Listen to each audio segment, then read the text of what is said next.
Hi,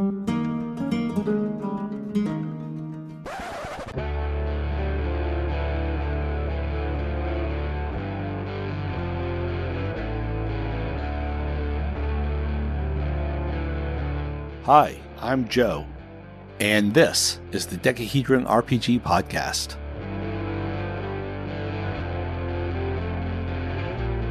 Hi everyone, this is Joe. This is episode number 106 of the Decahedron RPG Podcast. And today I have a special guest, the one, the only, the amazing James. Hi, James. Hello, Joseph. It is the holiday season. How do you feel about eggnog? 1 cup a year is enough. I love eggnog. Oh, I adore it. My wife hates it. No one I know likes it, like here. But like I wait for like that Thanksgiving day so I can have it. And then because, you know, it's so rich, so much fat, so many calories and all that stuff that's not good for you, so much cholesterol, I will only buy the one little, like the quart during Thanksgiving. And when that one's gone, I don't buy it again until Christmas. But anyway, this episode is not about eggnog. This episode is about character creation. But before we get there, I just need to remind everybody that I currently have a giveaway happening, and I am giving away something, and I can't tell you what it is because that gives everything away. Giveaway. See what I did there? Anyway, so what happened is a few weeks ago, I was watching some television. I'll even say that. And I was hit with this inspiration, this game, kind of a beer and pretzels RPG, right? This isn't any multi-volume thing. Just came out of me and I just started writing it down. And over a weekend, the whole thing was done and it was complete. And I called it Shirts and Skirts. There's a little joke in the name there, but I think it fits. And so the contest is for you, dear audience, to tell me what you think Shirts and Skirts is about. And right or wrong, you get entered, and one of those people who gave a guess will get something from me that's related to Shirts and Skirts. We have like 6 entries now, including you, James. You are one of them. But I'm going to go over the clues I've given so far. They have been the theme to the 1960s Western wagon train, the theme to the 1950s television sitcom I Love Lucy, a little piece of dialogue and the theme to a 1963 show called The Lieutenant. The dialogue was with Rip Torn and Gary Lockwood. I keep trying to say his name wrong. And then clue number 4 was the 1980s hit song 99 Red Balloons by the German group Nina. Before we had all the clues, just based on the title, your original guess was that it was a game about dating. Now with those clues, have you changed your mind? I am still clueless with what I'm going to say to that. So you're still going with dating just as a hold-in for... General answer. Yeah. All right. I am giving one more clue today, right now. Here is the clue. I'm so dysfunctional, weak and emotional, feelings I just can't contain. Escaping this misery, you're breaking free, not a possibility. I solve for why in my computation, but miss vital information. The variable so devastating. I'm the X. What did that do for you, James? Did that help at all? Nope, I'm still in left field. Next week when Daniel and I record, I will give all those details. But yeah, that's all I'm going to say for now. All right, so that's the contest. We talked about eggnog. Let's talk about character creation.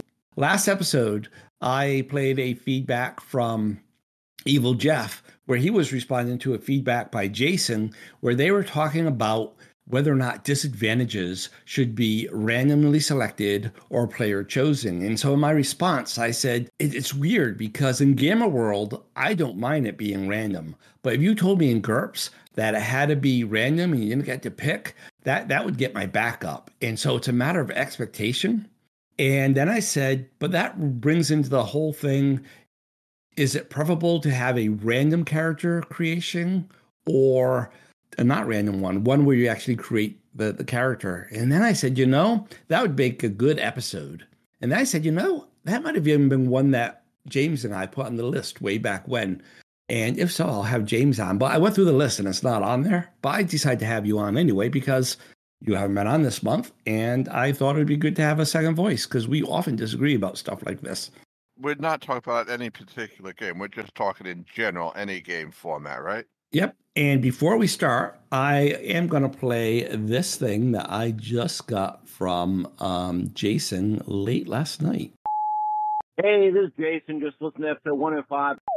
I am looking forward to the random versus character concept creation episode because, as you might guess, I fall on the random side. So, anyhow, take care. Talk to you soon. All right. So Jason falls on the random side. Where, sir, do you fall? Are you a let me roll it up and play it? Are you a let me sit down and create one using some sort of point buy system? I prefer rolling it, but my caveat to that is a lot of DMs, and I don't disagree with them, does not trust the player to roll unless they're in front of them to see the rolls. I like the point system or the set number system where I can actually go and create like 4 or 5 characters until I finally find the one that fits me for the game I'm about to play. So I like random rolling, but it is not always convenient. All right. So no surprise. And we didn't discuss this ahead of time. And I've said it before, we never fake this. James and I naturally disagree. I have a strong preference for creating a character from scratch, with a point buy system. In fact, when I left D&D back in the 1980s for GURPS, that was one of the reasons was because I could sit down and create a character. And I just love that. But like you hinted at, James, I'm not fully on the you can never roll up a character camp. And I think they both have their place. I think D&D, where you sat down and created a character, wouldn't be D&D.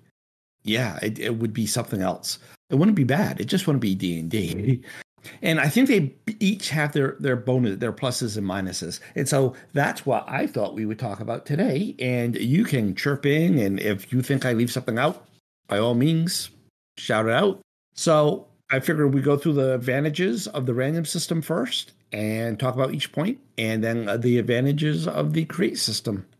Okay, so my first advantage for the random characters is that it's quick. It's a whole lot quicker to roll up 6 stats than it is to take 100 character points, say in GURPS, and pick all your stats, then your skills, and then rebalance your stats with your skills. Oh, if I put another point in Dex, then I can spend less points on the skills, and that will give me another couple points there. Oh, and if I pick up this advantage, then I can, that takes a while. So quickness, I would say, is an advantage for the random system. You find the random system to be quicker when you're doing the rolls. I would have thought that would take more time because of the way the system works. It just feels like you're moving points around until you finally find a good fit for what you're trying to create. So I'm not sure what is faster. On the random system, you roll 3 dice 6 times and you're done. Right. It takes, 4 seconds to roll a die, maybe another 2 or 3 to write it down. So let's say 10 seconds per stat. There's 6 stats, 60 seconds, done. Okay. I don't see where you think that takes a while. Whereas in point buy system, you're like, oh, I have 100 points. It costs 10 points to buy a strength of 10. Okay, it takes 15 points to buy a 11, or I could spend that in Dex. What do I want this character to be? Okay, well, if I want to buy this many points in sword, then I want that. Oh, but sword, so I need a Dex of that. But, to do this damage, I want at least that much strength. But I still need some for intelligence and health. And it's all this going back and forth. It's a creation process. It's, you know what I mean? It's, they let me check all the math. And that takes a lot longer. I see your point, but also helps out when you're trying to play a particular class. Well, with those, all we're talking about is advantages of random right now. So that's what I'm saying is a random is an advantage that it's quicker. And in fact, that is one of the reasons why I think it works well for D&D, because in a good D&D game, you should always have that element of character danger. And if a character makes a misstep, well, if a player makes a misstep and does something silly and his character dies, he can quickly make a new character. Whereas in GURPS, if you kill someone mid-session, they're going to be spending the rest of the session making a new character. Right now, I think that's quite a few different games that character creation seems to take a long time, but I don't know if that's part of the fun of the game as well. Oh, it most definitely is. And I think both systems are fun, right? They both scratch an itch, but they scratch a different itch. And yeah, I just keep saying GURPS and I just keep saying D&D because there are two examples, right? But for on the create side, I could say Big Eye, Small Mouth. I could say Hero. There's all sorts of ones. But on the random side, I could say D&D. I could say Tunnels and Trolls. I could say Traveler. I could say, a million others there too. So, but rather than saying all these names every time, I'm saying D&D and GURPS because they're two huge names that people tend to know. Another advantage of random systems is that they can provide surprise. You roll that 18 strength. It's like, wow, I wasn't awesome, nice. Yeah, and I think that's a cool thing. Or you could roll that 3. That's still a surprise. It is a surprise, yes. As he said on the episode with Michael from the DM's handbook, those 3s can be fun to play. Another advantage I see in the random system is those random numbers that you weren't expecting. Once they hit the page, they can provide inspiration. You look at those numbers and all of a sudden it jumps out at you. Oh, look at that wisdom and that strength. This is clearly a paladin, and he clearly has strong warrior tendencies. Or, I mean, a paladin, a cleric, but he has strong warrior tendencies, or whatever. Those numbers showing up in the order that they showed up can inspire you to create a certain kind of character just based on those. So true on that. But it also sometimes makes your decision for you in some cases. That's inspiration, yeah. And the last one I have that avoids ruts. So when you have a point buy system like GURPS, some people tend to make the same character over and over again. Every time they do it, they're making it. I mean, there's minor variations, but at the heart of it, it's the same character. Whereas when you roll method 1, 3d6 down the line in order, and you don't get to swap things around, those ruts get broken because the dice say, well, you thought you were playing a fighter, but this guy's clearly a thief or whatever. So it, air quotes, forces players to play different things and expand themselves a little bit sometimes. I agree on that. A lot of times you will have people who have either the point buy system or the new thing I shouldn't say new. The last couple of editions of D&D, they have preset numbers where you get these 6 numbers, you can place them wherever you want and create a character. And whoever's creating the character, most of us, including me, will put the numbers in the same area because we have our own mind what is important. So that brings in a whole nother thing that I meant to say during the introduction is that, what we're talking about today are the two extremes. There is this middle ground where there is some randomness and some control. And we've been doing that from day one. I mean, I think it didn't take us long to house rule that you get to roll the stats and arrange them wherever you want.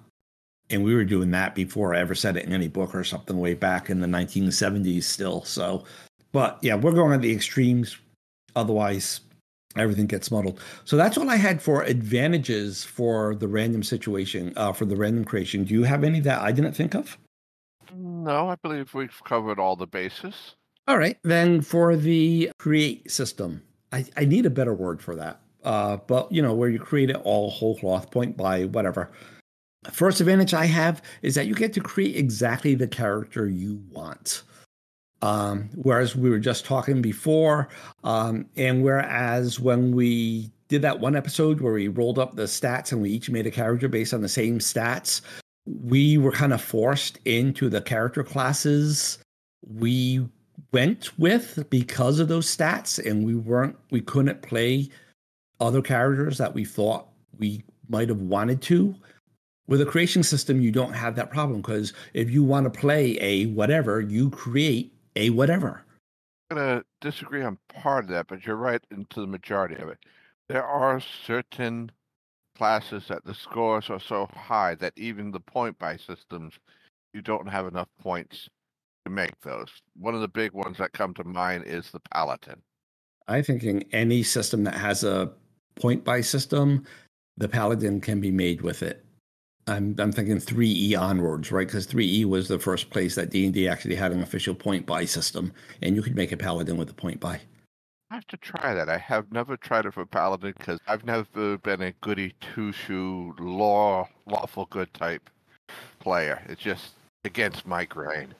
This is one of the areas where we differ, because I'm always like, if you're going to play a fiction, why would you want to play anything other than the hero? And the Paladin is the ultimate hero, right? It's like, if you're going to play Star Wars, why would you want to be anyone other than Luke Skywalker? Star Wars, I'm going to agree on. It's just that Really? I could have sworn that you were a Han Solo man. I could go either way, but I like the lightsaber too much to not do Luke. Well, Han does use the lightsaber in Empire Strikes Back. Yes, to open up the creature. That's not using the lightsaber. Yeah, but that rule, because up until that point, my concept of the lightsaber was that the lightsaber wasn't a technological device. It was a projection of the Force. And that scene ruined that for me. But anyway, we're getting off topic. My second advantage for creation systems is that your characters will always be balanced. You won't end up with that amazingly underpowerful character. Oh, I rolled all threes on everything. Although if you rolled all threes on everything, you need new dice, because the mathematical chances of that are astounding. You're more likely to win Powerball, but you get what I'm saying. Or I rolled all 18s on everything, and now all the other players can do nothing but stand in my wake because I am the powerhouse of the party. Ha! Stay away from me, peons. With a point buy system, with a character creation system, all characters are more or less balanced. Maybe not in the same way. Maybe this one will shine more in combat. This one will shine more in social situations, and that one will shine more in sneaking, stealthy spy crap. But they're all balanced. Yes, it's also one of those where you don't need the DM to be there to do it either. You can do it at your home, and like I was mentioned earlier, do a couple of iterations of what you're trying to do until you finally get your sweet spot. Hey, that wasn't on my list at all, so that's an excellent addition, sir. The last thing I had on my list, though, was usually the point buy systems. Usually, I'm underlining that word vocally, but usually you find these in the classless games, if you will, the skill-based games as opposed to class-based games. So when you have this system, you can usually create more of a varied type of character. You don't have to shoehorn yourself into that thief role or that fighter role or that whatever role, right? You can make yourself more rounded. There's no clash. You can say, I'm very fightery with these thief skills, or I'm very thiefy with this fighter ability, or whatever like that. And I view that as a big plus. I've said it before. I am not a fan of class-based systems. That was, in fact, did I say at the beginning of this episode? That was one of the reasons I left D&D. Actually, I said that because of the character creation system, but that's part of it, right? Because in D&D, more so in the older editions, your abilities were determined by your class. And, if you want to pick locks, you got to be a thief. If you want to cast spells, you've got to be a magic user. If you want to turn undead, you have to be a cleric. Whereas in a true open point buy system, you can buy any of these at varying levels. And you can say, oh, I'm a thief. I'm great at picking locks, but I suck at picking pockets or whatever. And I find that gives you more freedom. It gives you a more varied rainbow of characters, if you will. And things look less samey. My thief would look very different from your thief. Oh, how very interesting is that? I just had an idea where we did that one episode before where we did the D&D characters with the same stats. What if we both build thieves in Big Eye, Small Mouth or GURPS or something, and then show them on here? I'd be willing to do that. That sounds like interesting. Isn't it? All right. But anyway, back to the point, and then we'll talk about this episode. More varied characters as an advantage to the creation system. Creation system, its best points are, like you said, it's balanced.